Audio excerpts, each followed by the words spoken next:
Yeah, make sure to turn that off. Mute.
Good morning, everybody. You are now listening to the Morning Buzz here at 90.3 WMSC Upper Montclair.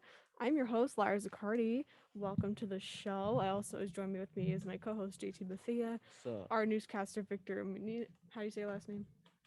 You can say Muniz or Muniz. Muniz? If you want to be accurate in the Spanish terms. We have Victor Muniz. Yes. And we have Olive here. Good morning. Good morning. Now, let us not waste no further time. It is time for the newscast. Yes. I'm Victor Muniz Rosa, and this is WMSC News.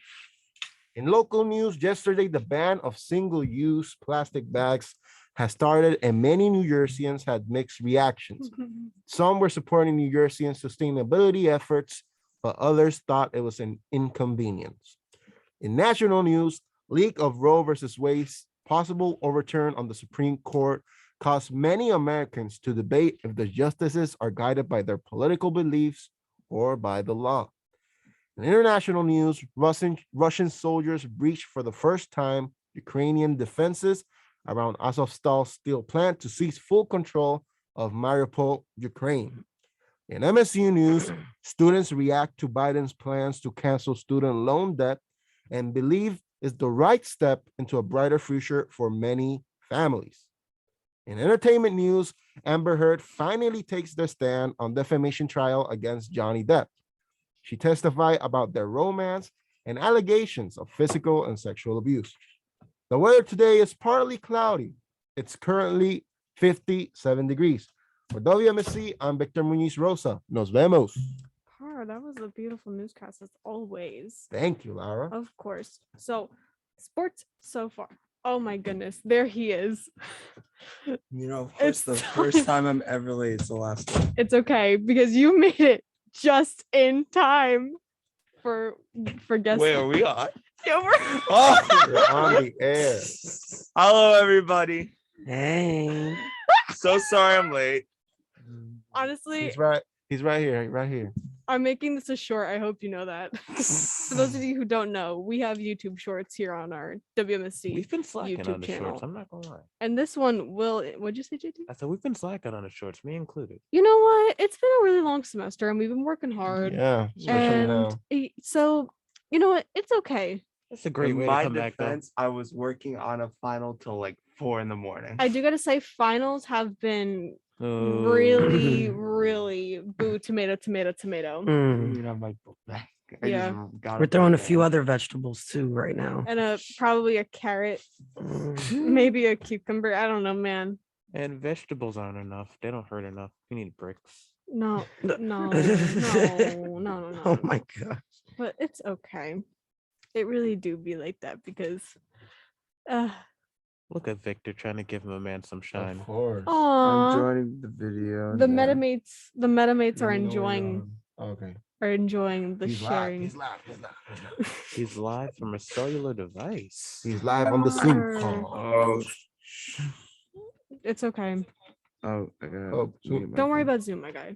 Yeah, Just I don't worry can't- about it. I'm sorry. Don't Because worry. He got it. He don't got worry it. He about got it. He's You're under got it. control. Can't enjoy the We're Zoom not falling because it causes apart. a video. It's okay. It's okay. You But it know. doesn't matter because it's time for sports. Is it time for? It's been time for sports. Is it been time for sports? And I've been really late. Now I'm pulling it up my phone. Sports in baseball. Last Oh. night the late Yankees lost 1-2, and it's even Ooh. worse for the Mets, who lost 9-2. But the Mets will play tonight at 6:45, and hopefully they can pull off a Dude, win. I went to that game yesterday. It was bad for a New Yorker. It's always a sad day to be in New It's always a Yorker. tough day. But in hockey, it's official. The playoffs are in full swing with the Rangers losing 4-3 in triple overtime against the Pittsburgh Penguins. I have a sound effect for this one. I'm sorry to no. interrupt you, but I have a great sound effect for this one. Because since you said, "Oh, baby, a triple! Oh, yeah!" that hurt my ears very much. So please continue. Wow. But the Rangers will play tonight at 7 against the Pittsburgh Penguins. And just like hockey, basketball's in playoffs, with last night the 76ers losing against the Heat 103-119, and the Suns beating the Mavericks 129-109. And in Montclair sports news, the men's lacrosse team just squeaked out a win against Keene, advancing to the CSAC finals. But I can't say the same for the softball team, who tragically lost 100, not 100, that would be a crazy baseball game, who tragically lost 8-0. But the games will continue tonight at 4. The softball team will go against Stockton. I've been Alex, and this has been sports. It was still flawless, in my opinion. It was still a great sport. I want to go to New York after one of their teams lose a game because last time I was there, it was wild. It was That wild. was wild, People Patrick. were everywhere screaming, and I was like, "What's happening?" I just noticed everybody's wearing sports jerseys, and the one guy I was just like, "Rangers lost. Say no more," and I was like, "Ah, Well, that explains it." yes, them sports. And Oh, sports ding be dang. sporting. I don't know how to do a transition to our next topic, but abortion clinics are bracing for protests and harassment and violence if Roe fails. I'm sorry, I couldn't have transitioned that well. Talking about sports. Sports! Jesus.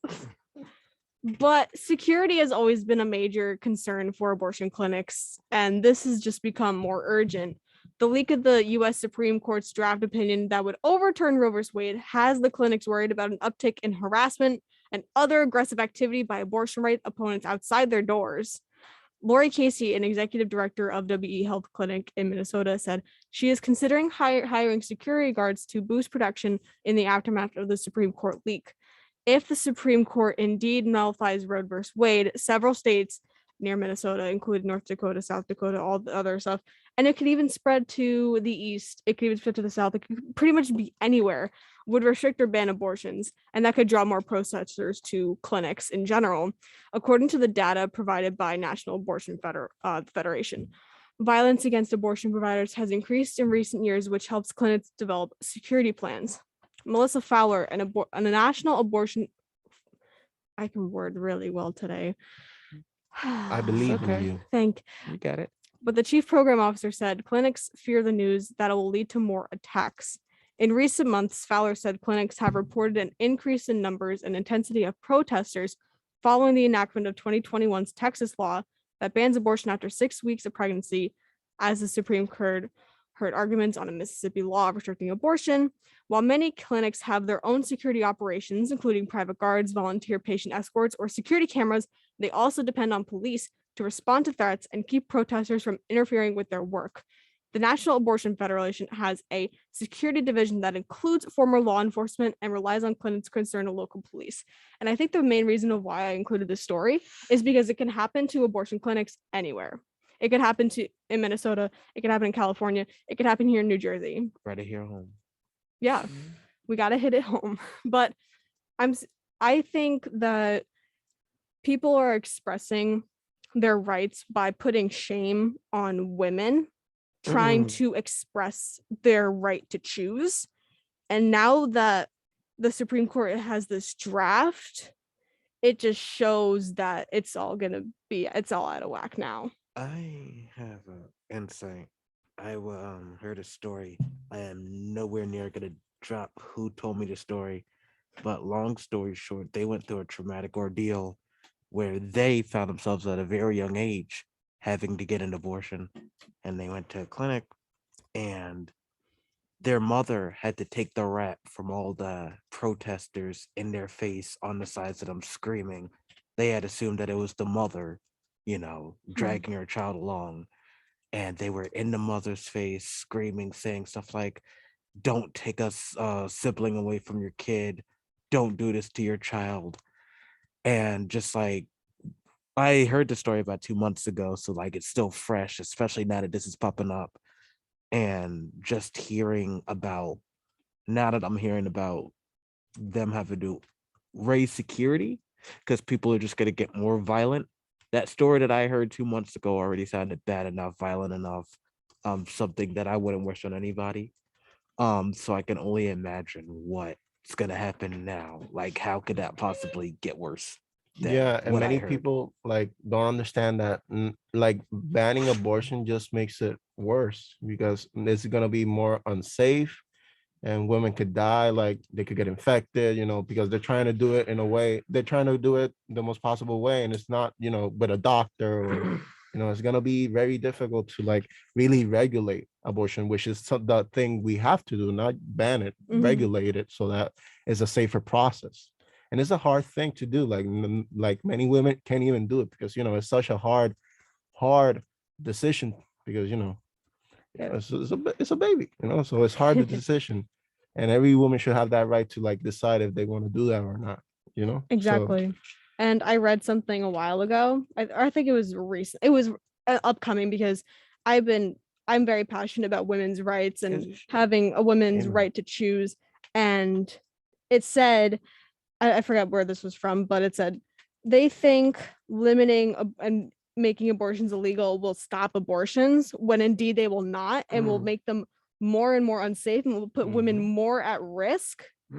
And it's just not fair to the women that have to go through something like this, as this is traumatic, Isn't this the same group of people that says banning firearms is stupid because it's not gonna stop mass shootings, it's just gonna increase them? Isn't that their logic with that? I remember reading something like that, and I wouldn't put it past, So I really hope the Supreme Court decides not to overturn Roe vs. Wade, because it will almost like set off a chain reaction. They're upset about the leak. They're mad. The right side of places are upset that it got leaked, because when I read this first, I thought it was a decision that had been made. I was like, whoa, they're just coming crazy. And then I sort of they were like, no, this was a leak. They're just in discussions. They're like really talking about it. And one of I forgot who they said did it. Whether it was one of the judges or one of the secretaries, somebody like leaked the discussion essentially. Yeah. And certain people, you can put two and together to find out who, are upset that happened because they were trying to, like I thought happened, come out the woodwork with the decision without anybody being able to do anything about it. Like they just wanted to come out of the woodwork and say, okay, Roe versus Wade is gone. Do with what you will. And now that, they've leaked it and people are talking about it, it's putting their whole thing in jeopardy. And that just further annoys me because it's just like it's obvious that their whole thought process was to hide this from people, to keep the people from weighing in on it and potentially influencing the decision. It's because they knew how people would react. Exhibit A. Literally. And they're upset about it. And I just can't help but get a little, I don't want to say it's hard for me because it's not hard for me to feel passionate about it, but as a man, I tried to leave my opinion on the edge. But I will say that when I do see that, my reaction is what you said, what do you expect? You try to restrict the rights of countless people, Yeah. And even further so than that, you didn't want to tell them, like, I'm very sorry that you couldn't steal people's rights without people knowing. It must be very hard for you. Yeah, it's funny that the conservatives are like, oh, it was a breach of privacy. Isn't it a breach of privacy, controlling a woman's body? Yeah. Just saying, I don't know. No, it absolutely is. Mhm. Why should the Supreme Court shouldn't the Supreme Court have other things to worry about than whether or not I have a child or not? Mhm. I don't think it's fair at all. And I'm actually going to merge this story with another story that we have coming up because I find this really important to talk about. But Politico did a poll that when as soon as the Supreme Court, like the leak happened, and half of voters say Roe versus Wade should not be overturned. And then more than the 28% said it should be. And then there's like 22 that are undecided, according to that poll. And it just shows that not people don't want this, Because why should it be overturned in the first? Their logic, I have to point out their so-called logic. Their logic is that it's giving the power back to the states. But as we've seen, the states, they managed to do quite a pretty decent job of doing what they want while skirting around the overall ban, because the overall ban is the problem. I think Texas has done the worst of it all by banning it after 6 weeks, even though that's controversial because some people don't find out they're pregnant until they've got a bump. I was going to mention Yeah. that as well. So it's like after 6 weeks, yeah. Yeah. And like that alone is bad enough. But if they can do that, what right exactly are you giving back? So it's clearly an act of, radical politicism. The political tension in America has always been bad. It's gotten worse in the past. When was Trump elected? 2016. Yeah. It's gotten worse. And now lawmakers if I'm gonna be honest, both sides of the aisle are getting more desperate and radical with their decisions that they make, including the people in the Supreme Court. They're supposed to be bipartisan no matter who you are appointed by. And this has got to be the most, honestly, this is the biggest Supreme Court involvement I can remember. I don't want to say in my lifetime because I'm not sure. It's the one that we're most talking about right now because it's happening right now. Yeah, I don't remember talking about the Supreme Court unless somebody is up for election to the Supreme Court. Oh, I remember the last time we really talked about the Supreme Court. It's when Amy Coney Barrett was signed into the Supreme Court. Exactly what he's saying. He said. Unless we're talking about somebody. Unless we're talking about like getting a new justice. I don't remember talking about something the Supreme Court is actually doing. Yeah, and I think the reason why she was a big upbringing was because of Trump. But that I'm not touching that topic with the 10-foot pole because it's in the past. But it's just sad. And with that being said, we are going to go to a short break and you guys better stay tuned because we're going to be talking about plastic bags. Plastic bags. Nice transition. This is another National Wildlife Refuge Minute.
Y'all better tune in. Yeah, I think you should tune in, but that's just a You should recommendation. tune in. Welcome back here on the Thursday morning buzz.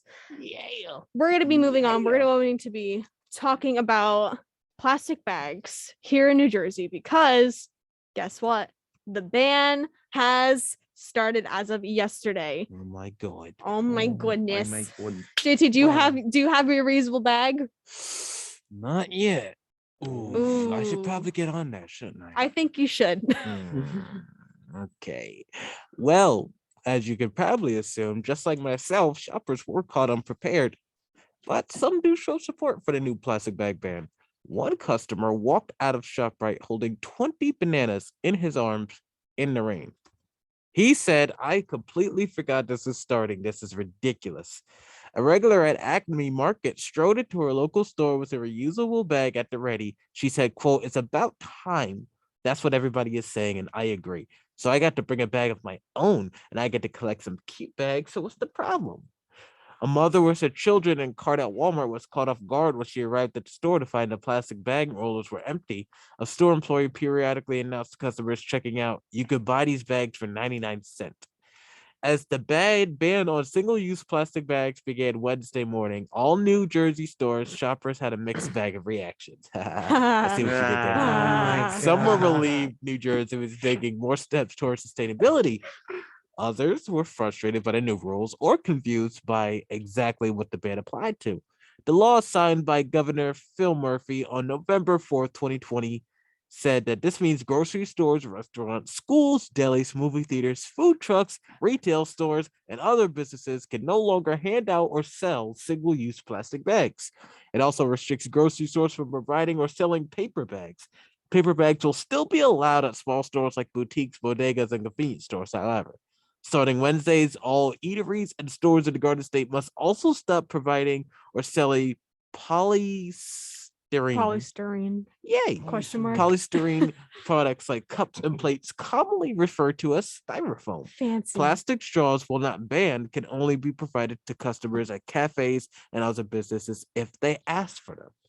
I would just like to say, so when you were talking about like, oh, Murphy signed this thing, like grocery stores can't use them, restaurants can't use them, schools, but food trucks? Who's ever gotten a plastic bag at a food truck? I Maybe it's to because I'm from go. South Jersey. We don't have a lot of food trucks, but I don't. Here's my thing. If I am. I even am at a food truck, that means bags are not even in the equation. First of all, it goes right from my hands, right to the hole in my face. It's not going to last long enough to even be in a bag. Exactly. I feel like if you're at a food truck thing, you're enjoying the trucks and you're going to eat the food there. You feel me? Plus, the food trucks be icky sometimes, but the food be good. So I don't think saving it for more than like 20 minutes is probably safe. To be honest, Yeah. not long enough for a bag. Yeah, and like it's kind of I'm kind of surprised that New Jersey's doing this now. In Puerto Rico, they've been doing it for like 2016, like no plastic bags. Well, So I I'm know like, stores have been like going back and forth with it like over the Yeah. years. I think Mm. Walmart true. tried it a couple of times. My jobs have tried it a couple of times. I've been working mall retail ever since I was old enough to work a job. And we went through like stints for like all of a sudden we were working with paper bags. I preferred that because like plastic bags when they're like natural form are like impossible to get open. And I spend like a whole minute trying to open a plastic bag when people's clothes are folded right in front of me. But yeah, we went back and forth doing that. So now I guess that it's official, and I no longer have to worry about wasting time trying to open a plastic bag, which Now- personally I'm excited about. Now, JT, you can waste time opening a paper bag. But We there's can't no have time paper wasted. bags. You can't have paper bags. No, we only in can't have small paper bags. stores. Only small store. Like, oh, speaking of small stores, words are really tough in the morning. Small stores like boutiques, bodegas, and convenience stores only have paper No. bags. I work at a Forever 21. We just got a slew of paper bags in. Wait, Yeah, wait. when I went to CVS yesterday, they had paper bags. I have a genuine question. Yes. Is Forever 21 a boutique Yeah. or a bodega or a convenience my store. Goodness gracious. I had to do it. I had to do it to him. You know? I don't know what it classifies as, to be honest. It classifies as my underpaying job for me. Oh, we're not ready to talk about making money here in America just yet. You'll have to stay tuned to hear about that. But with that being said, we have some sad news regarding a attack on stage in LA with comedian Dave Chappelle. Did I say his name right? Yep. Yes, you did. Yeah. Yes, Dave Chappelle. Yeah, I'm really proud of myself. Anyway, comedian Dave Chappelle was rushed and tackled by an individual while on stage at the Hollywood Bowl in LA on Tuesday night during his first ever Netflix live comedy special. Chappelle, who is 48, and the individual appeared to tussle on the stage floor before the individual ran away behind a screen on stage.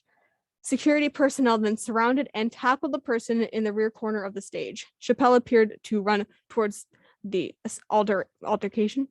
Yeah. Yep. Words. Yeah. Saying the individual was being stomped. And he asked repeatedly for security to remove the person from the stage. While the individual was being stopped by security, Chappelle joked to the audience that the person was a trans man. The comedian has been criticized for his remarks about the transgender community, and there was backlash last year against his hour-long Netflix special, Closer, during which he said that gender is a fact. The suspect, identified as 23-year-old Isaiah Lee, was arrested and booked at the Los Angeles Police Department's Hollywood station early Wednesday. He was being held on suspicion of assault with a deadly weapon, and his bail was set at a $30,000 bail, according to police. Police sources also told ABC News that the suspect had a gun shaped like a knife in his possession when he was taken into custody. And there's a problem with what you can and cannot own as in terms of guns and weapons in this country. And when I emphasize that this can happen anywhere, it's so true. You could go to a concert in New York City and there was some, God forbid, something would happen. You can go to, I don't know, a music festival in Florida and it could happen. You can go to a comedy show in LA and it could happen. You don't know where things are happening, and it just makes me feel, I don't know about you guys, but it makes me feel unsafe. Yeah, and it's crazy that a place like Hollywood Bowl which would have the most insane security ever, like, because it's a show with a lot of comedians, because something you didn't mention, it was a festival, like a lot of comedians were there, like Chris Rock, and like a lot of comedians were there. And Christian Rock. Nah, yeah. that's hilarious. My favorite. That's my drag name, honestly. Chris Rock. Go on. So like many comedians were there. So like it's crazy that this passed through security. A gun shaped knife. That's insane. There's something Honestly, new. There's something new every day. As You're saying, JT. as distasteful as that comment that he made was, it has me thinking. Because as Victor was talking about festivals, I went to my very first concert a couple of weeks ago, and I thought to myself, dang, that security, that little pat down was weak. But that was a musical artist. Now, Victor said he went to somewhere with a lot of comedians. And comedians, they make a living out of pushing boundaries. Mm-hmm. Yeah, this is back to the thing that happened with Chris Rock and Will Smith. In which Chris Rock joked about it. Those were literally Chris in his apology that he made on Instagram, and like every other his notes app apology. Those were his words. He said that being a comedian can be tough because it is your job to find jokes and what pushes boundaries, and to do it well can be difficult. Now, Dave Chappelle caught a lot of backlash for him trying to make a joke about a certain community. Some people felt like he's a comedian, he's just making jokes. Other people felt like those are not the type of jokes that should be made. And it's funny Victor brings up being at a festival full of comedians where that stuff could happen, because people target people that they are unhappy with. So while I feel that maybe he might have done better not making that remark saying that was a trans man, it could be to the point where it's like, honestly, what is stopping people who are unhappy with his remarks last year from going to try and attack him? What is stopping a Will Smith supporter or more accurately, Jada Pinkett supporter from going to a Chris Rock event and attacking? What's stopping? These are people who have made livings off of cracking jokes about certain people, and they might not mean it. It might just be in good fun and good taste, just their job. But we live in a world now where people are taking matters into their own hands. And as Victor pointed out, if you go to a venue full of all these people in the same room and security isn't tight enough, it could only lead to catastrophic events. Yeah. And like what you're saying, I totally get it, but it doesn't make, and I know like there's like, I feel like comedy nowadays, you have to be so careful. And not only that, you have to be careful with what you say regardless. Yeah. Just because of how people. It's so different. Yeah. And I'm not saying that it's okay or that it's right, Mm-hmm. but I feel like there is a line, you Mhm. know? Do we know where that line is? We don't know. No. I mean, even at the station, we crack jokes that sometimes we say afterwards. Maybe you shouldn't have said that. So it's different when you're a world-renowned comedian and everything you say. They're even going back to Kevin Hart's comments about his potentially gay son back in 2002. Yeah, I feel Wow. I feel like there's like a lot of self-awareness, which is great nowadays, but it really goes to show what's right, what's wrong, and what's in the gray area. And I have no words. But anyway, we're going to go on a very short break and we'll be back here on the Morning Buzz.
similar sounds to those I've heard in a horror movie, or as what I like to say, a special effects board.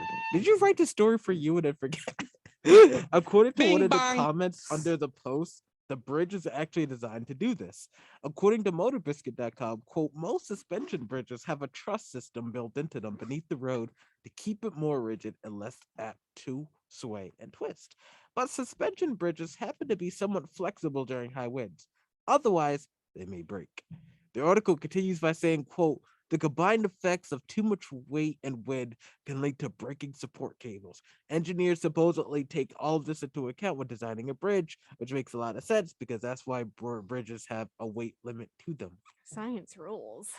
Yeah, it's very interesting. I didn't know Are we that. stepping on all of segments? I want to go on the bridge. Never. when We it's can swinging. never step on Olive segment. Never. The more science, the better. She's the queen of science. I know Step the aside.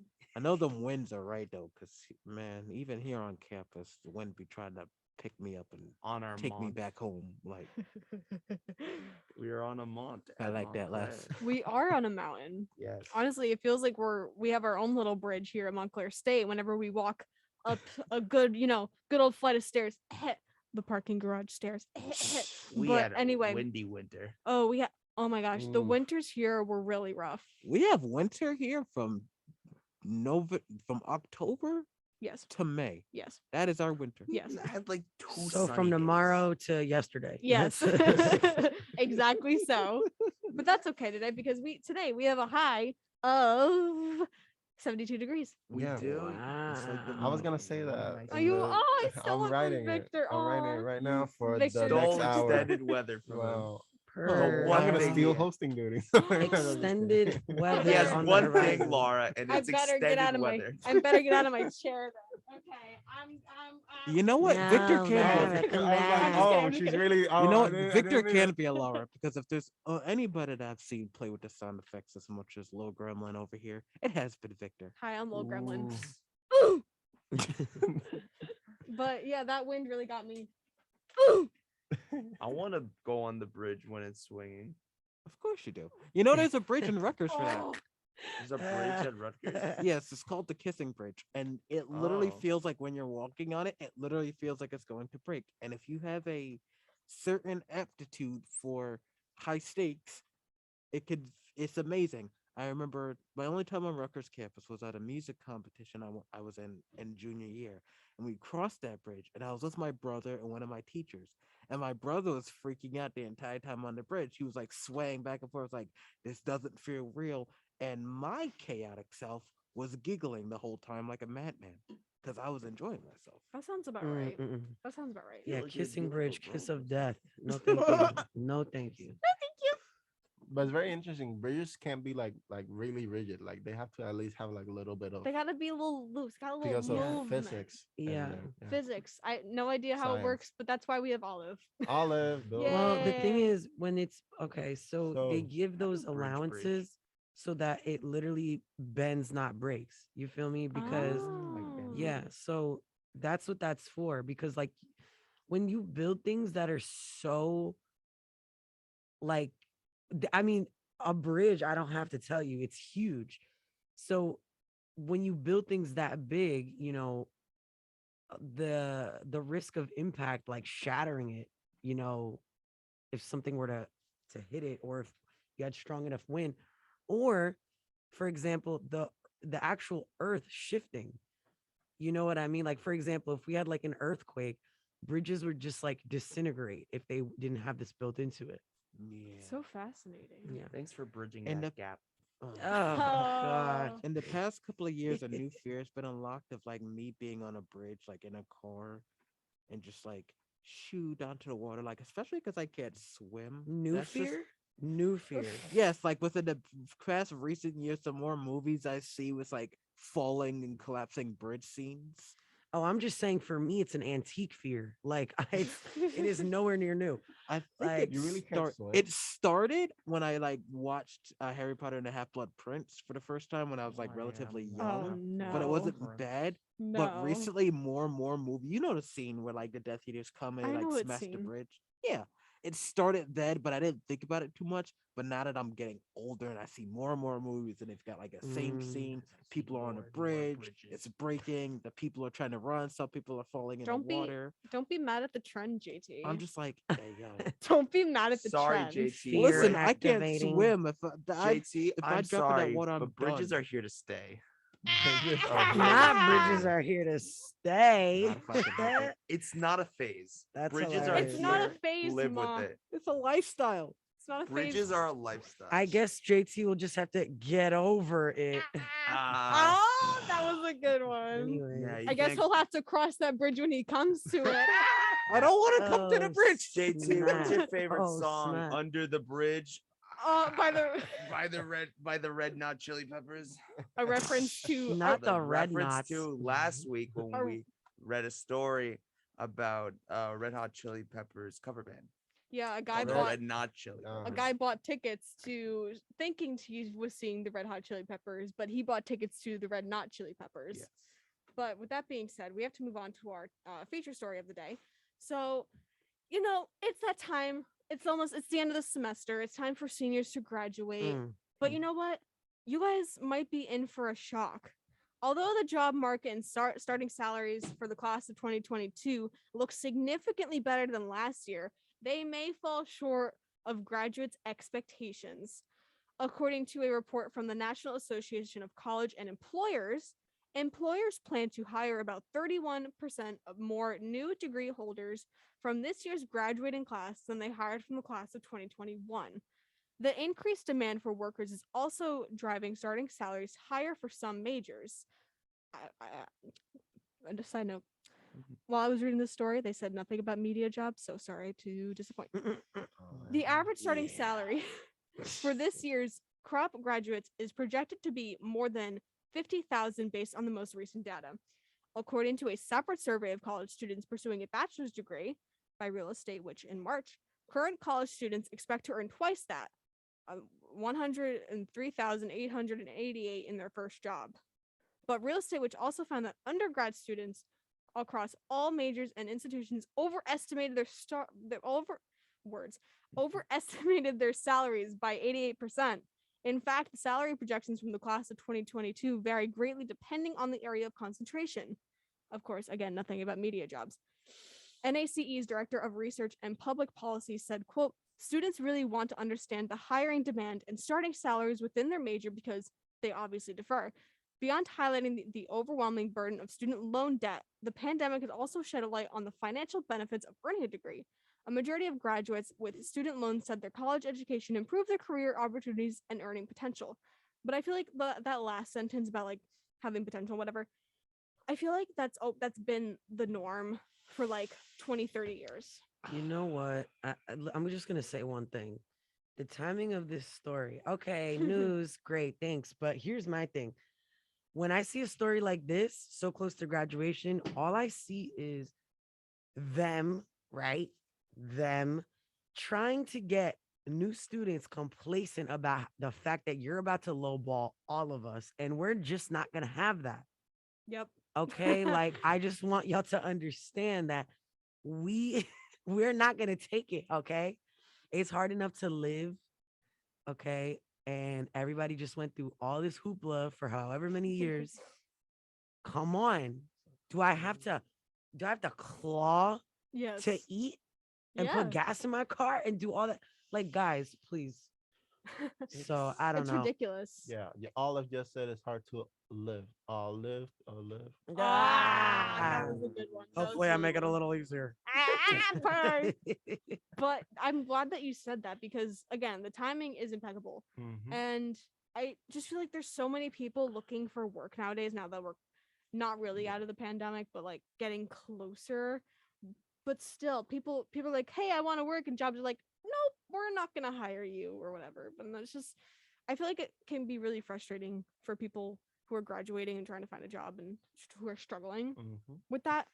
Because it's like, there's people. I saw a tweet yesterday. Some woman said, I have a bachelor's degree from Yale and a medical degree from Harvard, and I am still living paycheck to paycheck. it's sad. And I always say this, I always express my views on money and taxes and Because yeah. money and taxes. But I say this almost. I feel like I say this almost every week. The line between the middle class and the people that are living above their needs are completely almost not even next to each other. Now it's the extremely wealthy and the people scraping to live paycheck to paycheck. And these college students who are graduating with degrees and trying to find a job and get their foot in the door in an industry are fighting their way to live and to get their foot in the door. It's unfair. It's wild because I'm gonna say this as somebody who like I'm legally and independent, so like more than if not all of my like living expenses, I'm responsible for myself, which is crazy coming from somebody whose job pays them about like what $14 a month. Obvious exaggeration. I can't but the even point laugh is, at that because of like how close it is. Like Exactly. it's like we can't even. Yo, I'm sorry. I just didn't want to And leave you it's like- hanging. I had to address it. I know, and it's like I'm now just turning 20, trying to save what little penny I have, while still trying to like be a normal young adult and have fun, hang out with my friends, go to the city. It's like that's what I'm doing now. I was gonna say that. And the more I see stories about like college graduates, I'm friends with college graduates now who are suffering, like not finding a job in the position that I'm in right now. And sometimes I'm not gonna lie, it just like doesn't look good for me when that time comes for me. Laura, we're out of here in just 2 years. 2 years. And I was gonna say the same thing. And it's hard for people we know that are graduating this year. So I can only imagine what's gonna look like when we get out there. I was But yeah, I'm gonna wrap us up with our final thought because we have to learn about science with Olive. But it almost scares me that I would honestly I would be lying if I wasn't saying every day I think, wow, when I graduate, what am are we I gonna going do? what are you gonna do? Are you gonna get a job? Is someone going to take a chance on a college graduate at a company or somewhere? And then it gets me thinking, is this gonna be like whatever I make, is this gonna be enough to let me live? Yeah, Is this- like yeah. Alex just said, take a chance on me, like ABBA. Take you a know? chance Change on me. your mind. Take I'm it the many in line. number in line. Anyway, I really my heart goes out to all the college graduates that are graduating, and Oh, thank you. we love you, Olive. All right, And graduates got- are graduating. yeah, I got 3 years, so I ain't got to worry yet. Alex is chilling, but I'm just vibing, It- you know. You can rack up all those worries for the next 3 years It and really get a really- big worry going. it No. really gets us. It really worries me. I plan But to panic in 3 years in May. So Let me tell you something though. We can really, I know it doesn't change anything about inflation, the economy, whatever the job market's looking like.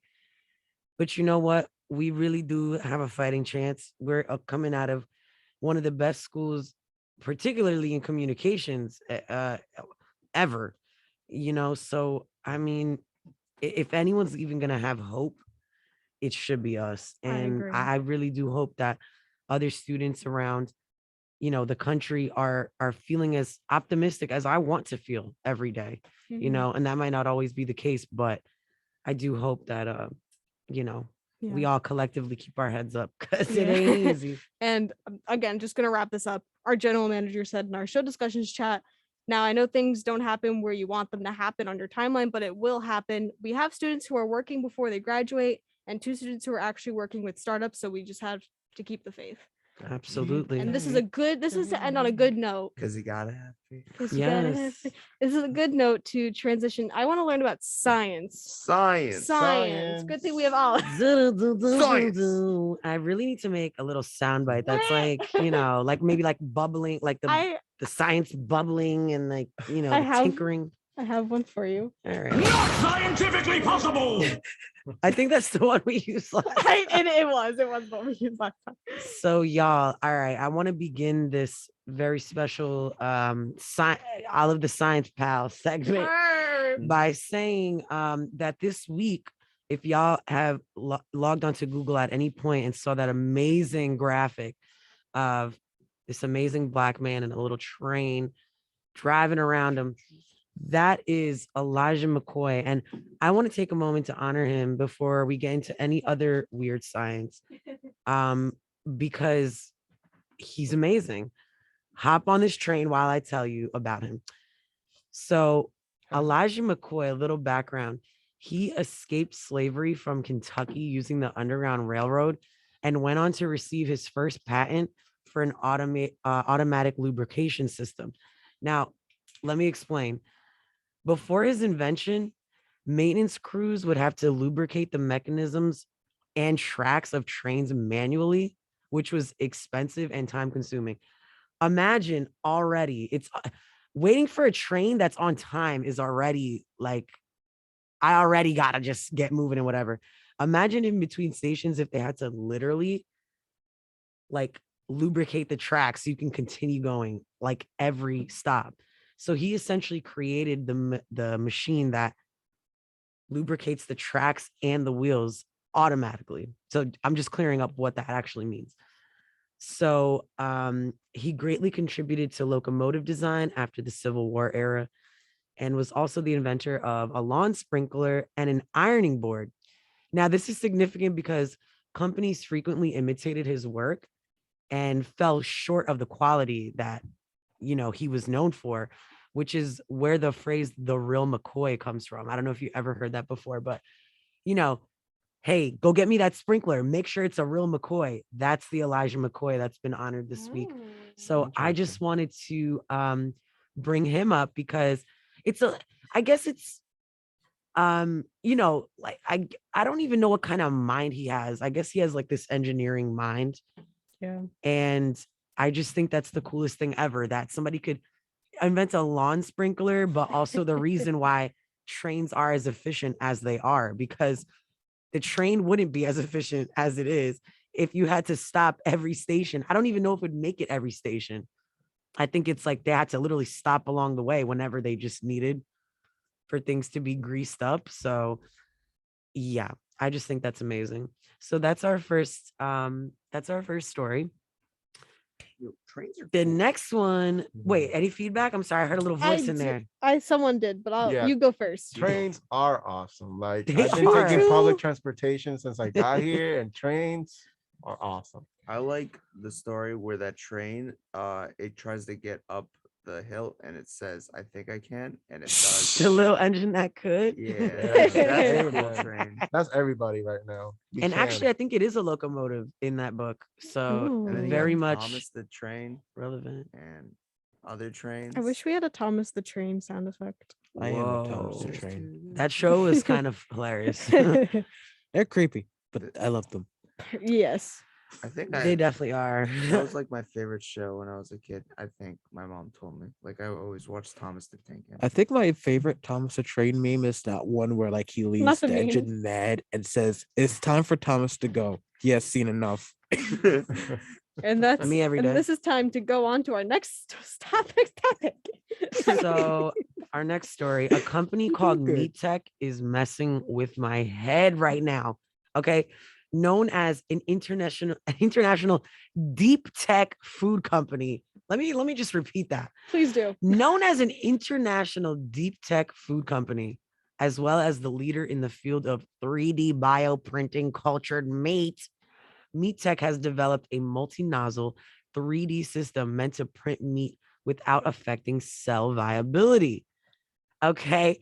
With goals to improve meat production, simplify the meat chain, and offer consumers a range of new product offerings, Meat Tech aims to provide alternative options to industrialized farming. And get this, chicken, beef, and pork products as raw materials and whole cuts. Okay, these are quotes. I just want to understand why raw materials and whole cuts are two different things when we're talking about meat. That freaks me out more than you 3D printing meat. Like, I love that rather than even listen. I have no agenda. I happen to be a Brazilian woman who pretty much has barbecue ingrained in my DNA. So I say Period. this without an agenda, but rather than push veganism, health, or vegetarianism, we put trillions of dollars into a 3D printing meat. And it's just like, What are we doing? Do we eat it? Do we eat it? I mean, that's the whole point. Here's my thing. The company started in 2019, and I just feel like that is not enough time to be printing meat to try to tell me that you want to print meat for me. You know what I'm saying? Not printing. So Like, imagine having a paper like how you have paper jams. So you're gonna have oh, a meat jam. that is no. absolutely My T-bone. that is It's gonna come out. broken. It's gonna come out all wrinkled, and you're gonna go, there's not enough fat in what, that cartridge. Do you think dude? I don't know. I feel like Ugh. each like kind of like cut has its own voice. Mm. 'Cause I feel like if it was a sirloin, it'd be like, "Oh mate, it got caught in the printer." Oh, Wait, stop. Not each product having a face, even. Oh no! No, you just No. And you the killed me. T-bone When I goes, think of shrimp, you ever watch Up and the alpha dog with the messed up Yeah. transmitter? Yeah. When I think of shrimp, that's what I think of. Why? random. Please connect those thoughts for me. It's because when I think of shrimp, do I think of the shrimp from Happy Feet 2? Or That's what I was about to say. yes, or do Or- I think of the alpha dog's messed up transmitter and like his voice is all like high pitched and squeaky? Like imagine just like complaining about like the tail still being on shrimp, and I'm screaming back at you, "Hey, you like my tails? Leave me alone!" Like something like that. It's a good thing you're listening to 90.3 WMSC Upper Montclair. We're still listening to the Morning Buzz, and we're still listening to Auto Segment. I tried to do let a- me tell you Stole that something, idea. though. I gotta. Huh? For Kaminsky's class, we had to do a top of the Oh, it hour, was really good. and I stole about Tom Lara's Kaminsky? Mort idea. You stole my more idea. I Yeah, did, and it and was I really tried to good. play it off. It was like just like it was Mort and King Julian Yes. arguing in a studio about Mort having his own show. Yeah, it was good. It was good. You know, I I'm gotta- happy. I'm happy it was brought to life. Laura, one day I gotta get you recording doing a top of the hour as more now. Okay. I Yeah. showed Do it to it Kenny. again? He said that exact same thing because like Kenny came for like boss level and grave rush that night, and I showed him. He was like, "This is perfect. It just needs Lara," and I was like, Hey, Julian, did you summon King Julian? It is hour 2 in the I'm morning. crying. Buzz. By the way, I just want to add one more thing Please do. to Let's get back to that business. last story. And by the way, I understand what you're saying about the shrimp, but we're talking just chicken, beef, and pork products. I don't think they For have now. Shrimp really. is seafood. Yeah, right. And Yeah, that's the meat is thing. meat. When they make seafood, like for example, like make seafood, they use other sea products. So I don't think there's a way that at least that I know of yet to synthesize that. But I want you to know that this is not the first time in history we've tried to combat like the meat shortage, and not even meat shortage, right? Because there's plenty of meat. It's just increased population and waste and just the lack of, like how draining the meat industry is on land. So they got to just keep moving every time they completely deplete the land. But I don't know if you guys know that at the turn of the 20th century in the United States, there was almost a plan to bring in hippo meat from Africa because there was such a meat shortage and a demand for it that they were going to try to make that a thing. So it doesn't even Hippo surprise meat. me that There's a we're 3D demand? printing. Oh, Yeah, no. they were literally bringing hippos and putting them in the bayous and in Louisiana. And Oh, wow. obviously we went in another direction historically, but this is not the first like crazy, for me it's crazy, an attempt, you know what I mean? Like, because I feel like if we're doing too much, then we need to take a moment and reevaluate like what's going on. There's only so much we can produce, Yeah. I don't Yeah. know. Olive, have you seen the movie Cloudy with a Chance of Meatballs? It's been a minute, but I have Yeah, seen but it. like yeah. when you said the printing, I was like, oh my god, this is just like the movie, except it's not gonna rain. It's just gonna print. Well, here's So- my thing. It's actually not weird science that they're printing meat. What's the weird science about it is more that they've made this 3 nozzle system that is not going to mess with the viability of cells. So like technically, I think what they're trying to really aim is to like 3D print like a living thing. Like not just cloning, but I mean like I don't know. Like I'm trying to look a step beyond this, and like I'm trying to get it, and it's So you crazy. think they're gonna 3D print prigs, and that's where we're gonna get our Prigs. bacon? What's a No, prig, no, JT? that's the thing. They're printing raw materials and whole cuts, so they're not printing, they're not cloning. But what I'm saying is, they could perhaps use that technology to do something else, because when we print meat for consumption, we don't really need the cells to be alive, do we? Like the meat is dead. Yeah. But that's what I'm Oh. trying to say. Like the way that these three nozzle printing works is it disturbs the cells less. Like I can't, it's kind of hard to explain because they're also trying to get a grip on it. You know what I mean? This is a start But to a that's horror what movie, this, guys. say it again. This is a start to a horror movie, guys. They like How many are- movies do you think it's gonna be? It's probably gonna be like a trilogy. 7. Nah, I'd say 5. Okay, 5, but the There's no last two are telling. reboots. There's no telling. It's gonna be 5, but the last one's gonna be a prequel. Anyway, Olive, do you have anything else for us today? No, those were our 3 stories. Like I know the first story was kind of like science adjacent, but It was I just think Elijah McCoy is one of the coolest people in history ever.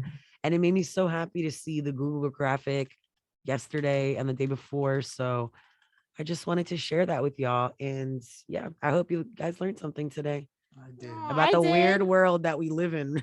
We love it. I want to print a steak and name him Gary. You can do that, Alex. But anyway, you were still listening to the Morning Buzz here at 90.3 WMSC Upper Montclair. This is hour 2 of the Morning Buzz.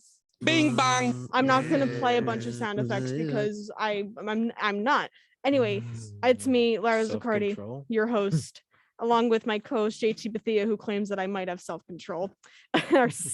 That's just a buzz theory. That's just Just a theory. A buzz theory. And news update. News update. I'm Victor Muniz Rosa, and this is WMSC, and this is the news. In local news, yesterday, the ban of single-use plastic bag has started, and many New Jerseyans had mixed reactions. Some were supporting New Jersey's sustainability efforts, but others thought it was an inconvenience. In national news, leak of Roe versus Wade's possible overturn on the Supreme Court caused many Americans to debate if the justices are guided by their political beliefs or by the law. In international news, Russian soldiers breached for the first time Ukrainian defenses around Azovstal's steel plant to seize full control of Mariupol, Ukraine. In MSU news, students react to Biden's plans to cancel student loan debt and believe it's the right step into a brighter future for many families. In entertainment news, Amber Heard finally takes the stand on defamation trial against Johnny Depp. She testified about their romance and allegations of physical and sexual abuse. The weather today is partly cloudy. It's currently 58 degrees with a low of 55 and a high of 73. Friday, expect a low of 52 and a high of 59. Saturday, a low of 44 and a high of 53. Sunday, a low of 44 and a high of 54.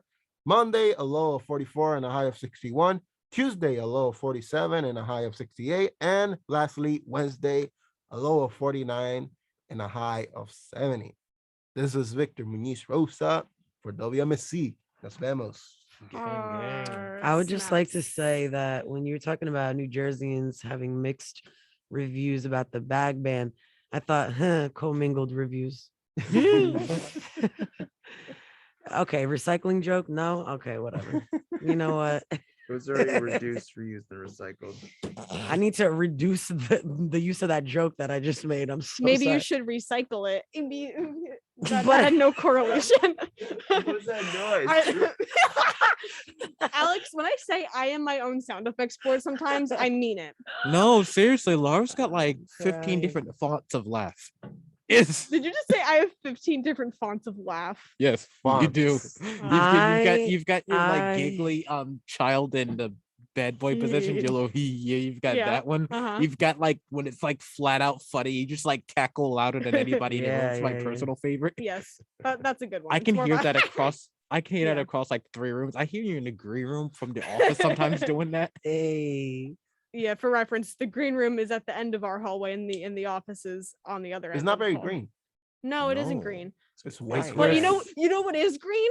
The field that we play on for sports. Sports. Great Dude. transition, Laura, because in baseball news, last night the Yankees sadly lost 2-1, and it gets even worse for the Mets, who lost last night 9-2. So it's a sad day to be a New Yorker. As But always. maybe it'll get better because the Mets will play tonight at 6:45, and hopefully they could pull off a win. And it's official. The playoffs, the hockey playoffs are full in swing, with the Rangers losing 4-3 in triple overtime against the Pittsburgh Penguins. In my opinion, they should have won the game. But the Rangers will play tonight at 7 against the Pittsburgh Penguins. And just like hockey, basketball's playoffs are in full swing as well, with the 76ers losing last night 119-103, and the Suns beating the Mavericks 129-109. But the news gets better when we go to Montclair, because the men's lacrosse team squeaks out a win against Keene to advance into the CSAC finals. But I can't say the same for the softball team, who tragically lost 8-0. But the games will continue, as the softball team will go against Stockton next. Actually, they're playing tonight against Stockton. And this has been my final sports of the year. Rip. I love how you said that so upbeat and it still came across sad. Yeah. The words were sad, but the delivery wasn't. My belief is if you give enough you say it loud enough, maybe you'll sound happy. Like if you're telling somebody like tragic news, but you go, hey, I'm sorry that your cat sadly passed away, but you look great. That does not work for my voice. I would. No, Olive, your voice is lovely. I think you could tell us the sad news in your normal voice, and I would still be comforted. Yes. Oh, But anyway, guys. sports. Yeah, my voice is not good for like comforting. I'm like, we should do that. Alex is like, deal with it. We should do that one episode of Victorious where they like had sing bad news to people. sing sad news. Yeah. That was a good My episode. favorite one I is haven't when seen Robbie sings about broken glass. Yeah. Yeah. He sang that at an Ariana Grande concert. That was the funniest thing I've seen in a while. It's pretty cool Yeah. that they're still friends. Yeah. That's Yeah. pretty Go Victorious. I think we can all sing, but anyway, we have more news for you. We can sing. Shout out Happy Hour. We have some very important entertainment news before we get to our Cinco de Mayo segment. Ooh. But Dolly Parton has been voted into the Rock and Roll Hall of Fame. Finally. About time. Finally. I got Oh where my the hat gosh. now. I can breathe now. Ooh, Dolly Parton. Shout out Dolly. I love her so much. But anyway, the beloved entertainer earned a spot among the Rock Hall's 2022 class, despite sharing in March that she didn't feel deserving of the career-spanning achievement. The organization announced Wednesday she joins a 2022 Rock Hall class that includes Eminem, Duran Duran, Lionel Richie, and many, many more. She'll be introduced at a ceremony on November 5th in Los Angeles. Parton shared Wednesday on social media, quote, "I am honored and humbled by the fact that I have been included into the Rock Hall. Of course, I will accept it gracefully. Thanks to everyone that has voted for me and to everyone at the hall. I will continue to work hard and try to live up to the honor." Her invitation into the hall comes after a 2-month back and forth between artist and organization. Parton asked to respectfully bow out of hall voting, believed she didn't own the rock and roll credentials worthy of the place in the hall. But the Cleveland-based institution denied her request, in part because voting had already begun, and while she remained on the ballot while votes continued to be tallied. According to the organization, a body of roughly 1,200 artists, historians, and industry veterans cast votes annually to decide the Rock and Roll class. She deserves it. She is, I think, one of the most humble women, like, just period. She's queen. They really said, yeah, that's cute, but no, you're in. The fact that the list kicks off with Eminem, who got inducted before her, is kind of like, y'all, do y'all hate women that much? Or I think, well, we're not what's ready. up? I don't think they're ready to have that conversation. I could talk a lot. I'm about just them. saying, like, that don't even make sense. That does not even. I'm not hating. I'm just Yeah, Dolly really. I'm just yeah. observing and commenting. It's like, oh man, listen, Eminem's impact in hip hop is undeniable. But we got the Mm, But Rock we and can make Roll Hall of Fame. well. like, all right. Well, To be fair, Dolly Parton. yeah. Yeah, Yeah. but Dolly Parton. She really worked that But 9 to 5. Dolly Parton. See, in the most recent years, I feel like the Rock and Roll Hall of Fame has become more of the Music Hall of Fame because we've had many rappers being inducted in the most recent years. Because like rock has been a huge part of like the 1900s, but like not so like we had a little bit in the early 2000s, but not so much of recent. And also, the The Rock and Roll thing Hall of is, Fame is look, known for like taking so many years. You have to be like a band for over 25 years and be like a famous band, and then you could be up for to be inducted. It took my favorite band, Rush, one of the greatest bands I ever think. It took them 40 years to be inducted. Oh, yeah. So and on top of that, Eminem is, I understand what you're saying, and it's a fact. But Eminem, for me, he's not part of that school of rappers. He's not the rock star lifestyle, might not make it. He's not one of those. So it doesn't even I understand the whole thing about, rappers getting in there in the recent, in the recent past, but he still doesn't fit the criteria of someone that I feel. Listen, I'm not even going to make this about Eminem. This is about the one and only Dolly Parton. It just does not make sense to me that the math is not mathing. That's all I'm saying. It's nothing against Eminem. It's just not. I have many. I don't know if you can see all the question marks for everyone that can see me online. In this general area, there's a lot of question marks because I just don't get. That seems like an oversight. Like, The only thing I could think of, because I just remembered it actually, Alex just reminded me, Eminem happens to be one of the only two artists, at least to last time I checked, to go platinum in 4 decades. And the only reason I know that is because the second one to do it was Michael Jackson. wow. They both, well, no. M did like a decade later, but Mike went platinum 60s, 70s, 80s, 90s. wow. M went That's M what's made up. no, M was the second. M went platinum in 2021. That was his 4th decade going platinum. So for him, it was 90s, thousands, 2010s, Oh and officially wow. 2020s that he's went I platinum. love these chicks don't even know the name of my band. Yeah, he didn't lose himself. I seen those heads bobbing on the camera. I'm in the shadow realm, so But with that being said, we have more news. Yeah, I'm not too happy with this news. Yeah, Oh, I they're had a supposed to- feeling. I had a feeling you wouldn't be. JT, take it They're away. trying. Okay, so in Abomination segment today, Oh my gosh. Aqua's Barbie Girl song won't be appearing in the Margot Robbie Barbie movie. No, Come on, no, Barbie, me and let's Victor go. are leaving. Come on. Gotta boycott. We Alex gotta is go. Alex and Victor are getting out. Wow. Oh, he opened the. Oh, you opened Victor, the door. Victor's Victor's out. fully out of here. Victor's out. Victor's got to But the he's door but 'cause he close he enough didn't to- close the door, so he No, can no, come I back was in. like, I gotta get in again. Come on, Barbie, let's go. It's the immortal refrain from Aqua's 1997 song Barbie Girl. But when it comes to the upcoming Margot Robbie movie, No, Aqua Margot. hasn't been invited to join the fun.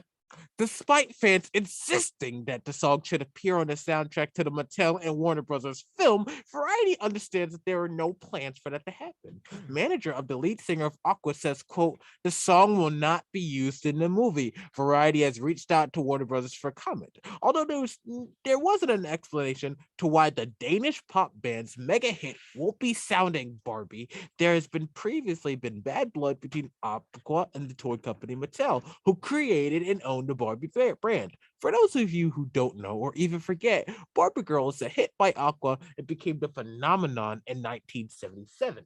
No. 1997. Read 77. that wrong. Mattel even filed a lawsuit against MCA Records, now a part of Universal Music, who distributed the track in the US for trademark infringement. Mattel, who were concerned that the song could harm the wholesome Barbie brand, were unhappy with certain scenes of the song and even in music video.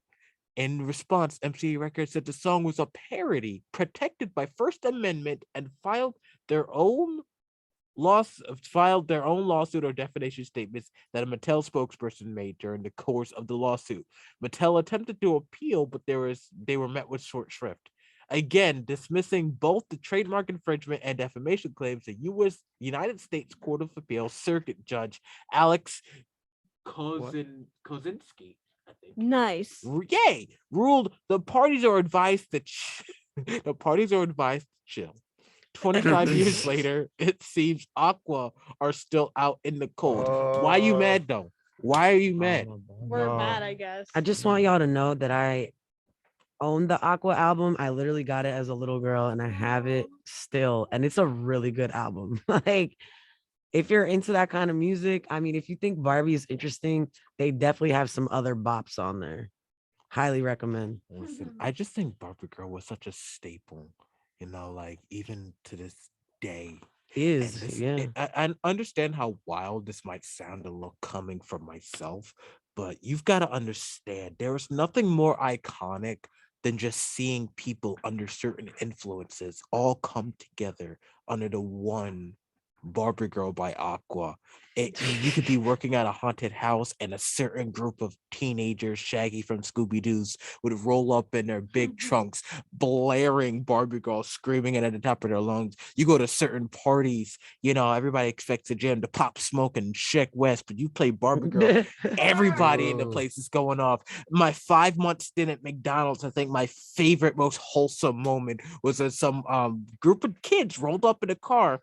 I was like, wait, I have one more thing to say. And they started blaring Barbie Girl from their Nissan Altima. And that was the first time I've seen a Nissan Altima that I didn't despise. And I was like in the window going, I'm a Barbie girl. And it looks like none of us are going to be Barbie girls anymore. And I feel that this is quite insulting. Yeah, like at least at the end of the credits or something. Like, come on, like they could have definitely have the song. Yeah, they definitely could have chilled after nearly 30 years. Like, come on, man. It's really because Mattel and Aqua got beef. Yeah, man. I just love the quote. Wait, guys, is the beef 3D printed? In this case, yeah. Yeah. I just love the quote. Both parties are advised to chill.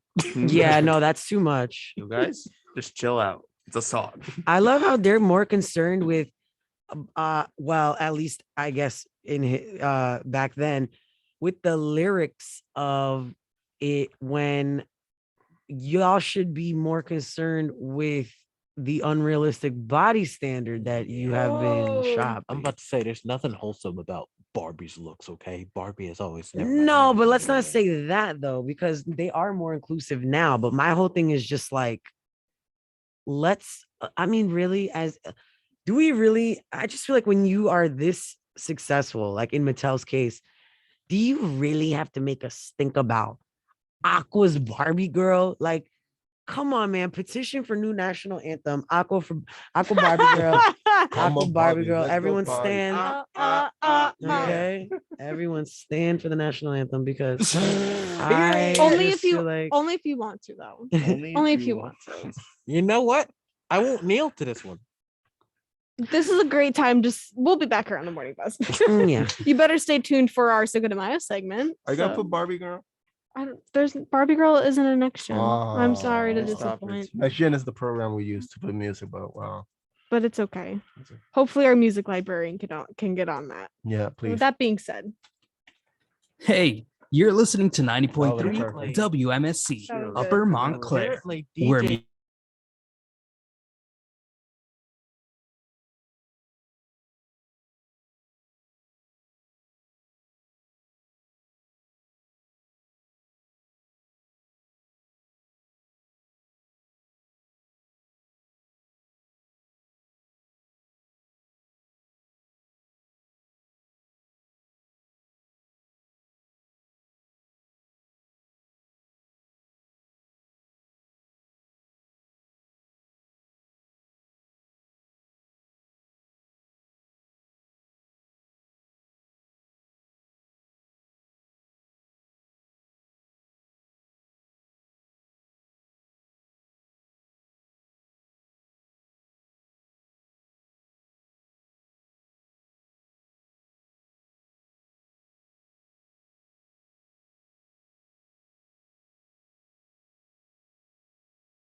Hi, Zoom. Hi, MetaMates.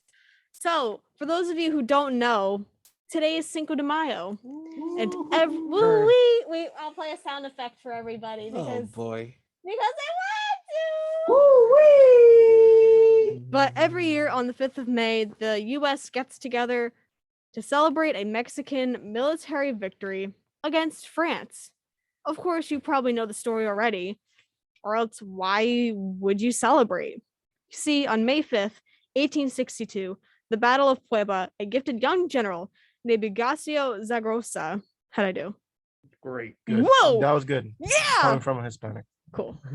Led a smaller, less equipped force to a victory against the forces of Napoleon III, who hoped to use unpaid debts as a pretext to conquer an already independent Mexico. Cinco de Mayo, the day of Zaragoza's inspirational but somewhat minor military triumph, is now feted with the U.S. with a near biblical food of margaritas and enough lime to dissolve the marbles of the Parthenon. Parthenon. I can word. I can word. To people from Mexico, this can look a little strange.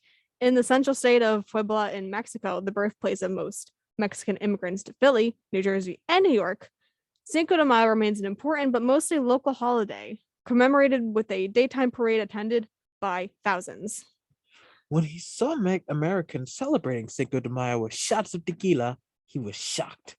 And yet, people of Mexican heritage in America have been celebrating Cinco de Mayo in their own way since 1863. Wow, that's old.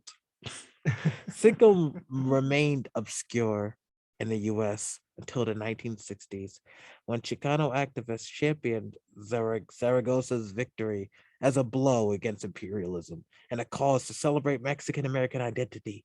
Texan Mexican beer importer Gambrinus later took note and figured the holiday might be a good way to sell 12 packs of Corona. They weren't wrong. And so Drinko de Mayo was born, to the surprise and sometimes horror of the people of Puebla. So how is Cinco de Mayo in Puebla different from the way we know it in the United States? Well, I'm Victor, and the writer can only speak from his experience, but for Poblanos as well. It means a very important and serious date. It is not a fiesta per se. Celebration is not a word that he would use to describe Cinco de Mayo. It's more a remembrance. It is one of the most important, or perhaps the most important, non-religious ritual of identity for Poblanos. It's something we can't share with other Mexicans. It's not a bank holiday for other states in Mexico. It's something that is exclusively celebrated in Puebla. Put it this way: you have a death in your family, someone very dear. And then every year you do this ritual where you get together with your family and think about this person that meant so much to you. You don't expect anyone else to do anything. And to be honest, you wouldn't care because this is a very intimate occasion. That's kind of how it's lived in Puebla. Is there any a holiday that you keep solemn in America?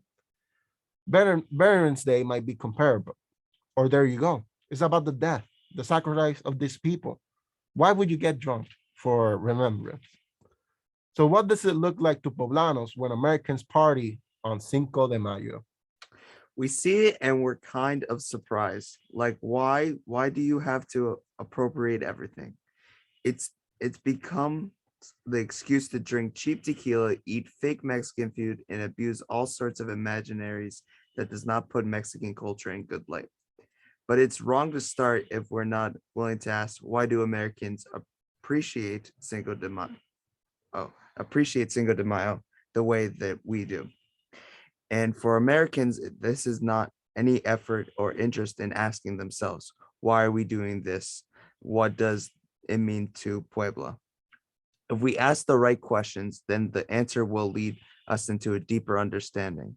For them being so far away, the Battle of Puebla would have been perceived as a cause for celebration. That's how they interpret what is happening there. Here, it was a carnage. There they are cheering us. So in the United States in 1863, there was a Cinco de Mayo parade in Mexico. There was still a war. Yes, absolutely, it was a victory, but Puebla was still in tatters. The war kept happening in 1864. Napoleon III came back with much larger forces, but again, on the other side of the border, they were still rooting for you. That's interesting. So the holiday in the United States was already a bit of a party long before the beer companies decided to capitalize on it. Think of it as St. Patrick's Day.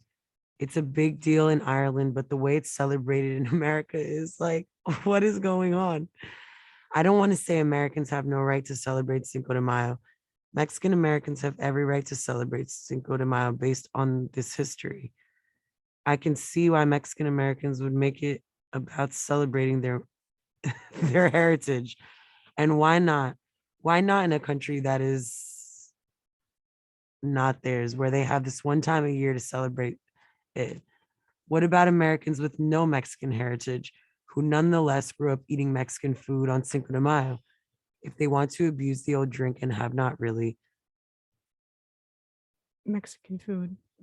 Yeah, I see that. They're not going to anti-heaven. I mean, nothing's going to happen. I mean, nothing bad is going to happen. I'm sorry. Did you? Good job, I love everybody. how you. That was a great segment. I do have to say. We're doing a. No, I've never read something that I didn't write. So Yeah. that was kind of hard for me. Sorry, But anyway, you did great. You guys did so good though. That was really But I think cool. the whole point of talking about this, because one, it's Cinco de Mayo. Two, cultural appropriation. Yeah, basically. And I feel like, yes, it's okay to celebrate this, but we have to remember why we're celebrating it.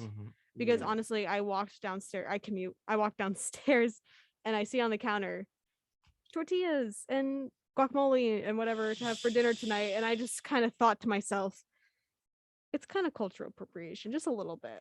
On the other hand, though, it's nice to see America care about something that's not America. I They agree, don't. but they don't. Exactly. I would They say they don't. don't. They care about a day off if they get one for it. And they care about like an excuse to get in the bar and get jiggy with their friends. Let's be real. You know what? You're right. And to Okay, be y'all want to honest- Cinco de Mayo to death, but y'all want to put kids in jail. Like, are you serious? Yeah. You know what? You're right. I'll give you that. Like, It's important to talk about because I like how like JT's like the art, like what you said was, oh, like we care, but the whole point of this article is almost like we don't. It's just an excuse to do this, an excuse to do that, but not to remember, because in Puebla it said that this was they celebrate Cinco de Mayo as a form of remembrance. Kind of like it's like just what they said, it's our Veterans Day, like, you know? yeah, but on Veterans Day, we're not like, Exactly. first of all, I've seen in right near us in I want to say not Harrison, I'm sorry, in West Orange. I've seen West Orange destroyed after Cinco de Mayo. My whole thing is like, there ain't no moment of silence. There ain't no paying respects. There's none of that. You know what I mean? So I mean, I get it, but I don't know. I don't know. We care so much about Cinco de Mayo, but not about the next man. Yeah. And it's kind of just like, Yeah. ooh, I don't know. I would also like to note that our general manager said in our show discussions chat on Discord, and Tonit restaurants in our area take advantage of the day for sales and offering specials. Exactly. And it is a capitalistic move, and it equals to the battle Bunker Hill for the US. And she is absolutely correct. That's really what I'm getting at. That was so well put, and void of the emotion I'm trying to speak through right now, because it's infuriating. I mean, I'm not gonna lie. I think when I was younger, I definitely have participated in like a Cinco de Mayo celebration, but I think on a mass scale, I would be less bothered if Mexican Americans were or Mexicans were afforded nearly the same rights. Yeah. Just the basics, man. Like, are you serious? But in any case, it's the same argument. I gotta point out some growth, because I'm not gonna lie right now. I didn't know this. I really didn't. I think I got Cinco de Mayo confused with Day of the Dead. Oh, yes. So when yesterday, I remember, was it yesterday that I had suggested a like kind of like we tried to do a theme a couple of weeks ago. So I'm thinking Cinco de Mayo is Day of the Dead. I'm thinking it's the last buzz we've got. So I'm thinking let's do something fun.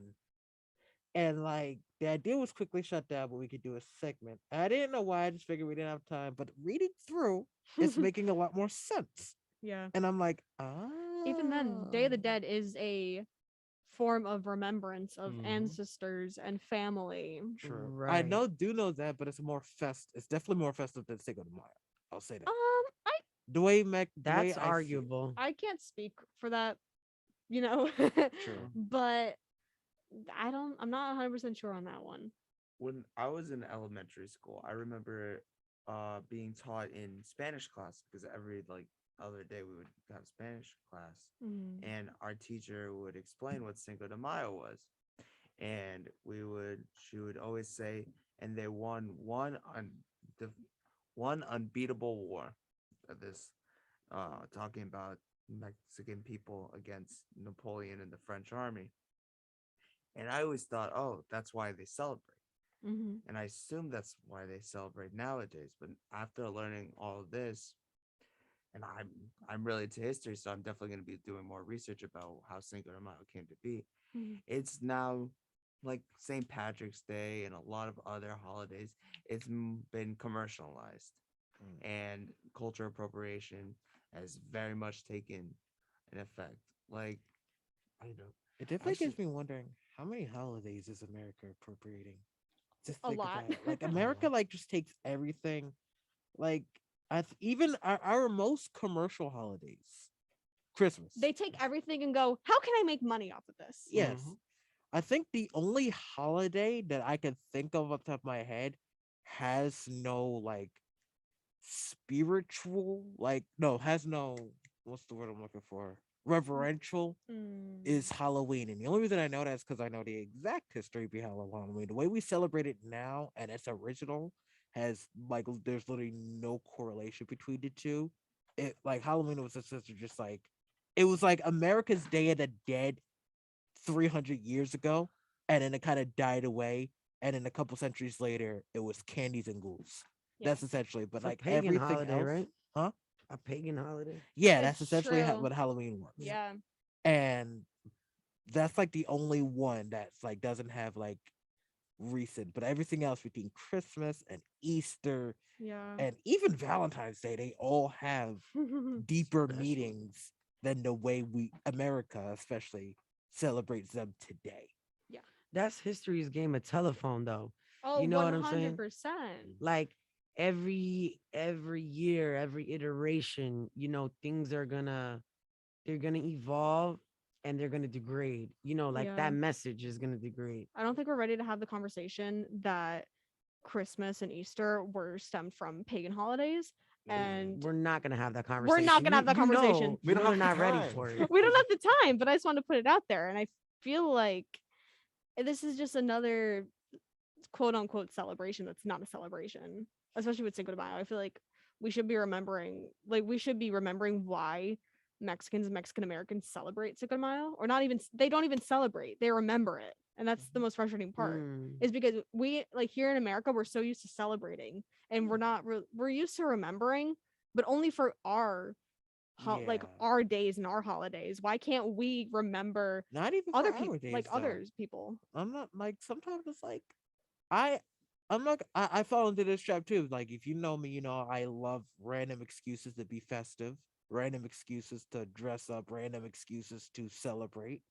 And like, even with the American holidays, sometimes I even fall into the trap of seeing a barbecue before I see Veterans Day, or before I see 4th of July, or going to work dressed as Santa Claus before I see what Christmas is actually for. Yeah.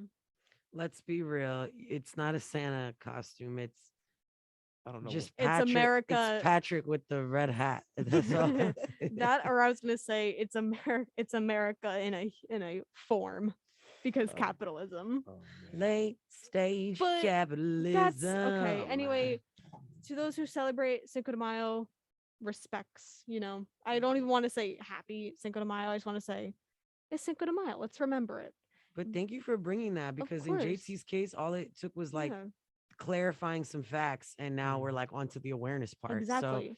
if we could just recreate this forever. Yeah. Again, shout Yeah, out I'm gonna to- do a similar show later on today. So if you want to tune in Shout out to our from 2 to 3, aquí Planeta Tierra. and then shout out to our general manager for that wonderful, wonderful story. But we're gonna be taking a short break. This song is from a band that I really love, and this is Pierce the Veil.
Hi, Facebook.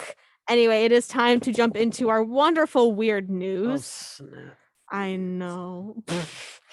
So we all know the Twitter scandal, not scandal, but Elon Musk purchasing Twitter or whatever. That is a scandal. You right. But For those, I get the pleasure to say that the MyPillow CEO, Mike Lindell, was banned from Twitter hours after return. Oh yeah, that's The MyPillow chief executive, Mike Lindell, was banned from Twitter for a second time, not a first, but a second time, after attempting to use a new account to gain access to the platform. Oh snap! For those of you who forget, Mike Lindell is the CEO of MyPillow, and for those of you who have not seen the commercials, I guess you're lucky. But he was known to very much support Trump and all that fun jazz. But he posted in a video on Twitter, quote, "I'm here to tell you my new account here at Mike J. Lindell, the only account over here on Twitter that I'm using. Please, please share it and let everybody know. Tell everybody you know so we can get the word out over here at Twitter in case they do take it down." And what happened? Did you ask? Well, first he gained more than 35,000 followers before his account was banned yet again. Twitter said on Monday that Lindell's new account was permanently suspended for violating its rules on pan evasion.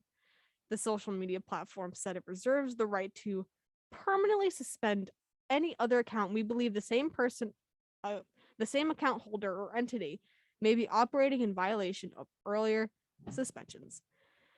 Yeah, for those of you who forgot, he was permanently banned in January of 2021 after some tweets about the 2020 election, how it was rigged, and A, B, C, and D, and all the other fun stuff Trump supporters have claimed after it was announced that Biden had won. So that's the best way I can sum it up. But I do wonder if he's like still selling pillows, because when you go into Bed Bath and Beyond, if you go to Bed Bath and Beyond, I don't know, maybe you go to Target, I don't know, but you walk into Bed Bath and Beyond, I'm gonna ramble here for a little bit. It's 2014. You walk into Bed Bath and Beyond with your parent or something, or guardian, I don't know. And you're walking, you smell all the Yankee candles, as I would have done as a child. You wander through the food section, you look at all the pasta, you look at all the Keurigs, and then you wander into the bedding. And who do you see in the bedding? Mike Lindell's face holding a pillow. Yeah. Oh my. So I wonder how the market's been for him. More conservatives are probably buying his pillows. I would Right. believe. I was trying to try to Yeah, I make a was joke. trying to think of a pun. Like, Me too. Yeah, Guys, let's not speculate. It's time to put the rumors to rest. No. but like, Oh no. I don't know why my pillow guy is so invested into politics. Man, you sell pillows. Yeah, like sounds like he needs to go focus on cotton or something. Like what? like focus on the pillow. I've had the same pillow for 5 years. Like, you're trying to sell me Basically a product that I already got and most homes already have. Nobody's buying your pillows, man, except for conservatives. Oh, roasted. Mike Get Lindell. put to bed. Roasted. Oh my Boom. goodness. We gotta. I was gonna make that joke, but Oliver already made it. Sally. Yeah. Nighty night, Mike Lindell. Goodbye. Goodbye. You're the one that needs to take a nap. Good More night. like Mike Midnight Dell. Nah. That was a stretch, but it was good. Lara, do you not have access to the next gen? What? Do you not have access to next gen? I haven't. Why are you asking? It's me about this? time. You do. No, I do not have access to Next Gen, our system that we use to put in all of our PSAs, our music, and all that fun jazz. But no, I do sound not. effects in your case. Why I need more sound effects? Oh yeah. You need To to load a you whole need- board.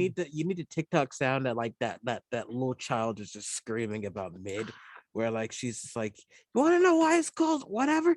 Cause it's mid. Mike Everything Mindell- about it is mid. Mike Mindell is mid. My pillow is mid. Wait, I need a. Mike Mindell is mid. He is mid. He is less than mid. He mid. Not less than mid. Yeah. Shave that stash. Oh My Mike sanity. Lindell. How are we getting to the actual hour 2 vibe in the last 9 minutes? Like, that's don't know. crazy. We I have a don't lot like to you, talk about. Mike Lindell. That's what I'm summing up. More like I said Mike Middell. Anyway, I can't physically I can't talk about Mike Bed Bath and Lindell. Beyond and Mike Mindell Mike It's- I called Mike- him Mike, my pillow, Lindell. Mike. I called him Mike Middell. Anyway, JT, please next story. You're not worth to talk about anymore, Mike Lindell. Mike Middell roasted. Anyway, go ahead, JT. Okay then. We don't like you. So Oh nah, this is funny. Kerala University gives answer key instead of question papers, and no student complained. On today's episode of What Would You Do? The University of Right. Kerala I'm John Cunha. has made a major blunder in providing its students with the answer key instead of the question paper. Seeing this as an opportunity, not one student said anything. We got no snitches in here, and continued to finish the exam and left the exam hall. We all know that one person that would have snitched though. The serious slap was discovered too late during the evaluation process, and after noticing the mistake, a complaint was raised. The answer key was distributed instead of the question paper for the fourth semester. Sorry, I had the on. BSc electrics exam, which was held in February. It was a unique exam held in the midst of the COVID-19 restrictions. So far, no action has been taken by the university against the guilty officials. Yes, because when the entire class cheats, what are you gonna do? Suspend the whole class? I looked Whole up school? where the university is, and it's in India. Ask me how I found this story. Don't know. India? Yeah, the university is in India. That's They said we don't snitch. We got this. Honestly, I had something like that happen to me my freshman year, aka last year, fall of 2020.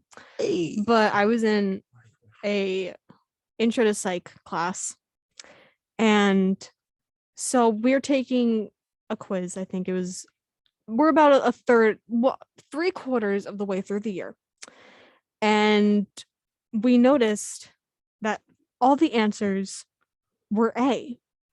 We're going to the next. We read the question. Be like, A sounds like it's a good answer. Cool. Okay, it's A. We go on to the next, et cetera, et cetera. Wait, was this on one of the Zoom cheats? Yep. Yeah. Yep. And it turns those were out, goated. when we submitted our quiz in Canvas, it was true. All the answers were A. That's so wild. Not only was it like that for the past 2 quizzes, but it was like that for the final exam. They were all A. And my poor professor, she was like, "Oh, I wish you guys would have told me, but since you guys are so good in class this semester, I'll let it slide." Yeah, y'all were good because it was A. It was A-okay. No, but here's the thing. Yeah, like I it was. said, we all know that A-okay. one person that would have been like, no, I think guys, we should actually do the right thing. Professor, all the answers are A, and they would have gotten everything in that classroom from the desks to another student. Should I do the pick me? Should I do the pick me, Please girl? do. Professor, I really just thought the answers are A, and like nobody else wanted to tell you but like me because I'm just like such a good student. I do not Like, appreciate this impression of me at all. I just feel like Wait, you were that kid. I huh? just feel, nah. So here's what it is. I wasn't that kid. Okay. I am that adult. Oh. If you're talking in class, yo, I'm the one that will turn around from the front row like, shh. Can y'all be quiet? That's different though. No, because you know what? I didn't pay to hear you talk. Like I'm that person. So for me, if I'm not getting my challenge that I paid for, okay, then yeah, I'm gonna say something. And guess what? I never heard a hater say nothing to me. Never heard a hater complain to me. They probably have written complaints that never get to my desk because what? Like, I like that we have a different perspective here. well, I'm just saying because nobody would understand me if I called it out. But then it's kind of like, okay, if you didn't come to school to challenge your mind, I'm scared of the professional or not that's gonna emerge on the other side. I personally agree. gotta keep my karma, my brain, my time, my energy. I gotta keep that good with me. So yeah, if I notice after the second test, it's off. Because first of all, I was that person that if I didn't know the answer to something, I would try to do the math of like, okay, there's been like 2 B's, a D, so it's got to be a C over here. Like I'm one of those. So all A's would already throw me for a loop. I would have to say something. Plus, like when it's all A's, you think to yourself, "Am I being bamboozled? Am I being manipulated? Is this really what it is?" Like I would need to have answers. So either way, honestly, I was desperately trying to pass a gen ed. That's the reason why we didn't say Why is anything. this reminding me I of feel that it. time where like that one? I think it was Rutgers. It was not here, but it was another New Jersey university. And you know how we have groupies, and you know we like to help a student out. We like to help each other out with our classes. And what happened was in one of the other universities, a professor made their way into one of the groupies made for the class and found some incriminating evidence. Oh, snap. And the story spread throughout New Jersey schools. And it was a frenzy. Every class group me that I had was going nuts. They were deleting and starting new ones, locking them down. People were just like leaving just to be safe. They were like, oh my God, oh my God. What a conspiracy. And I was just like, hey, yo, the semester had just started. I think it was the beginning of spring, was it not? Or or the end of fall? It was the beginning of one of the semesters. I'm pretty sure it was fall, but it might have been spring. But it was because I remember one specific class that was doing that. We hadn't even had a quiz yet, and they were freaking out. And I was like, yo, we haven't even had homework yet. Relax. The only class that like we had actually done something, it was actually the one class, man, you shared, that media class. That was the one class that we had actually done something, and we had just had a quiz and we were in there. And like that I could understand, but like I was in this like art class and they were freaking out about it. I'm like, why are y'all freaking out? How can we possibly cheat? It's art. That's true. Not to say that me and my group me's cheat, but like we help a homie out. We like I need to go and like leave a couple of group B's right now. We after that. Yeah, straight up. This is why I never joined them, to be honest with you. I literally had to I remember one time in my last institution, people really tried to get me to cheat when the professor walked out the class, and I'm really that person. Like, y'all do what you want, but no. Honestly, I respect that. I can't, bro. I have to be able to live with myself, and if I do that, it's like I just can't. Like, I have to. I don't know. Olive is the student that I strive to be. No, you could do better than this. Trust me. No, it's like you're the student we all should be, but college hits and.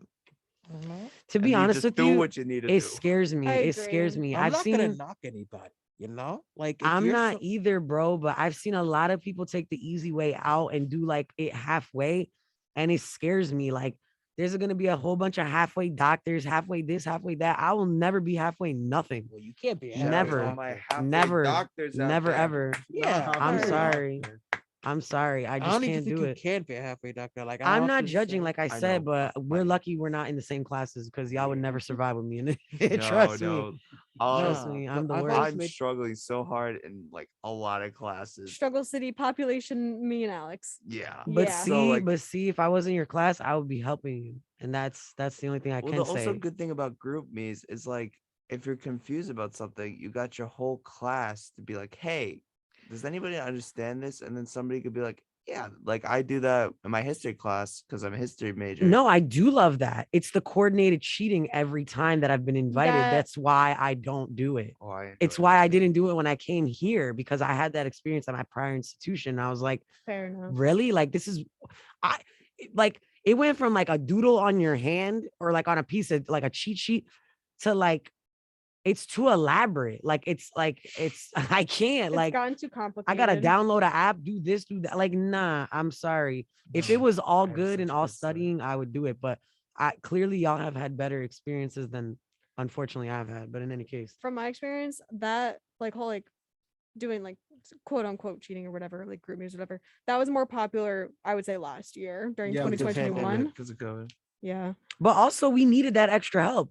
because we weren't in the classroom. Exactly. So like I understand the I value think- there, I but think we abused it a little too much, though. I feel that. That's what I really think it is at the end of the day. Throwback to But- Lara using her chakras for the answer. Oh my gosh, yeah. So for context, and I'm gonna say this, and we're gonna wrap it up. So I think JT and I were taking like our final or our midterm, and I was using like one of my crystals to be like, I had like a little circle, and I had yes on like the vertical side, no on the horizontal, and then you were not. yeah, and then I had my crystal, That was and I one of my asked it. first experiences with Lara, and I was like, "Oh, this girl's awesome." Wait, what did you ask? I need to know. I said, "Is the answer A?" And then it would swing like. It would swing horizontally or vertically or like in somewhere in the middle between those. But yeah, that was That was a vibe. that was JT's first interaction with me, and I'm happy that I got to share it with absolutely everybody. But I don't do that I anymore love this. because I forget. But anyway, you have been listening to the Morning Buzz here at 90.3 WMSC Upper Montclair. Yeah. You should tune in tomorrow because it's not going to be me. It's not going to be the Thursday crew. It's going to be the Friday crew. The ladies. Is it the last buzz of the semester? No, it is not. It's- You'll have to stay tuned. There's next week. never no buzz. Ooh, and that's just a theory. A buzz theory. And cut. You're listening to 90.3 WMSC Upper Montclair.